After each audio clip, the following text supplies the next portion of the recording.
All right, so you wanted to know about how U.S. monetary policy, impacts emerging economies, right? Well, today we're going deep into the world of international finance to uncover just that. Buckle up. We've got this fascinating IMF working paper by Juan F. Yepes. Yeah, It's called, get this, Unintended Consequences of U.S. Monetary Policy Shocks, Dutch Disease and Capital Flow Measures in Emerging Markets and Developing Economies. quite a mouthful. It is, but the insights are definitely worth it, I think. Oh, absolutely. So we're basically trying to figure out, like, can U.S. monetary policy actually cause this thing economists call Dutch disease Right. in these emerging markets? And then, what are these countries doing about it, if so? Yeah, it's like a kind of like a financial detective story. Totally. We're following the money to see, what happens. Okay, so picture this, right? The U.S., they lower interest rates. Okay. It's like they're opening this, like, spigot on a giant tank of capital. A flood. And guess where a lot of that money flows? Well, I mean, it's got to go somewhere. Yeah. Emerging markets, right? Investors are always looking for the best return, and when the U.S. rates are low, well, those returns start looking pretty good elsewhere. Exactly. But here's the thing. Yepes' paper, it throws us this curveball. Okay. He points out that this, like, sudden influx of all this capital, it can actually hurt emerging economies in the long run. Yeah. Which, I mean, kind of counterintuitive. You would think more money's a good thing, right? You would think, but it's not always that simple. You see, when all this capital comes flooding in, it can cause the emerging market's currency to appreciate. Which, on the surface, sounds great. Strong currency, right? Right. But what's it actually mean for people in those countries? Yeah, so imagine, right, you're a manufacturer in one of these emerging markets, Okay. and you're trying to sell, your goods overseas. Suddenly, your currency, it's stronger, so your products are more expensive for those international buyers. Oh, I see. So you lose your competitive edge. So it's like you're kind of shooting yourself in the foot economically. Yeah, exactly. And that's the essence of Dutch disease. It's not just one industry taking a hit. It's like the whole structure of the economy gets warped. And Yepes' research shows that this isn't just theoretical, right? His study found that like a 1% drop in U.S. interest rates led to a 0.5% decrease in manufacturing output in emerging markets just 1 year later. Yeah, I mean that's a pretty big hit, and it really highlights how intertwined all these economies really are. Okay, so we've got this problem, right? Flood of capital, currencies are appreciating, manufacturing sectors struggling. What's the solution? What do these countries do? Just stand there and take it? Well, some countries they decided to fight back, and they used what we call capital flow measures, CFMs for short. CFMs, sounds a bit technical. Yeah. What are we talking about here? Well, think of CFMs as like a set of tools that countries can use to control how much money is flowing across their borders, right? Some might put like taxes on foreign investments. Others might limit certain types of transactions. Ah, so it's like they're building a dam to manage this like tsunami of capital. That's a great analogy. Haha. Some countries they try to like, hold back the tide. Others just decide to ride the wave, Right. But here's the that what Yek has found is that even those attempts to control the floor, they had their own consequences, right? It's a real balancing act. That's what's so fascinating about all of this. It's not just about economics. No. It's about global power dynamics and these like ripple effects of decisions made, thousands of miles away. Absolutely. And we're just scratching the surface here. Oh, There's another layer to this whole Dutch disease issue that most people don't even talk about. It's this concept called learning by doing. interesting. All right, well, let's dig into that in the next part of our deep dive. Stay tuned. Okay, so we're back and we were just getting into this whole learning by doing thing. How does that play into the Dutch disease? Right. So basically, the more a country does something, like manufacturing, the better they get at it. Oh, okay, yeah. Like practice makes perfect, but like on a national scale. Right. Yeah, makes sense. There's this like cumulative effect, each thing they make, each process they improve, it builds on the last one, and that leads to, gains in productivity, maybe even some technological advancements. So how does this tie back into the Dutch disease then with, all that capital flowing in? Well, think about it. If a country's manufacturing shirks because of the Dutch disease, they're not just losing what they were making at that moment. Right. They're also losing the chance to learn and get better. It's almost like they're skipping ahead in the textbook without actually like learning the fundamentals. Exactly. And those missed opportunities, they can have some serious long-term consequences. It's like a hidden cost that, a lot of those traditional economic models, they don't really account for it.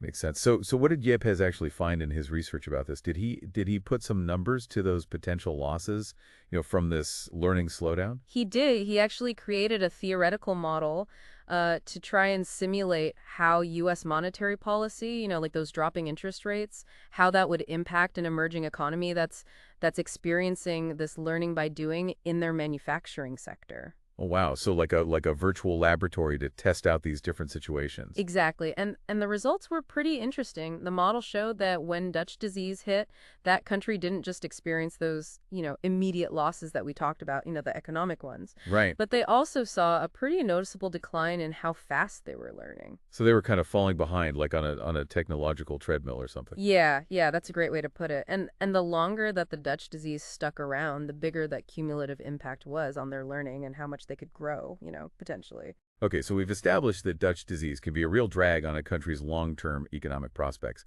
But let's circle back to those CFMs, those capital flow measures. Did Yekes's research give us any insight into how effective those are, like at mitigating the negative effects? He did, and what's really interesting is he went beyond just looking at those emerging markets. He also looked at how advanced economies responded to these shifts in U.S. monetary policy. Right, because even though they're not as susceptible to the Dutch disease, I guess they're still exposed to those floods of capital. Exactly. And what he found was that even advanced economies, they often use those CFMs during those loose U.S. monetary policy periods. Interesting. If they weren't getting hit by Dutch disease in the same way, why even bother? What are Yeah. they trying to accomplish? Yeah, it kind of suggests that CFMs can be used for different reasons. In those advanced economies, they were probably being used as like a preventative measure, to stop those capital inflows from creating asset bubbles or other kinds of like financial instabilities. Oh, so they were just trying to keep things running smoothly, and maintain a bit of control over their own economic destiny. Precisely. And this highlights a key takeaway here. There's not just one answer, one solution when it comes to managing all these global capital flows. Each country, it's got its own vulnerabilities and its own policy goals. So CFMs, they're like a Swiss Army knife, I guess. They can be used for different things depending on the situation. But I'm still wondering how effective they actually are. Did Yepes find any kind of patterns in the data about that? He did. He found that how well CFMs worked really depended on a few things, but timing was one of the big ones. In what sense? Well, those CFMs, they tended to work a lot better when they were put in place ahead of time, before the Dutch disease really took hold. It's like putting up those flood barriers before the water level gets too high. So it's about anticipating the problem, not just reacting to it. Exactly, and it highlights how important it is to have those policymakers who are really paying attention to the global economy and can, make decisions based on those insights. Yeah, it really is like this high-stakes game of chess, isn't it? Countries trying to predict each other's moves and protect their own interests. You could say that. But before we go too far down that rabbit hole, let's take a quick break and we'll come back to explore the rest of what Yepes found and what it means for the future of global finance. Okay, so we've seen how these drops in U.S. interest rates, they can kind of set off this whole chain reaction, Yeah.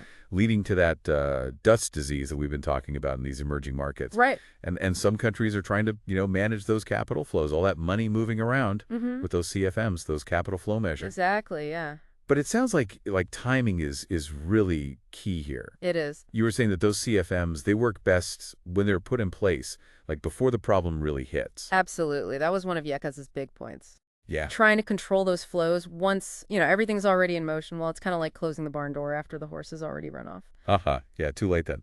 So it's all about being prepared, right? And really understanding what's happening in the global economy. But what about how those CFMs are actually designed? Does that matter too? Oh, yeah, definitely. Yepes, he found that the ones that were targeted, and temporary Okay. and transparent, those tended to work better than the ones that were really broad and permanent and kind of secretive.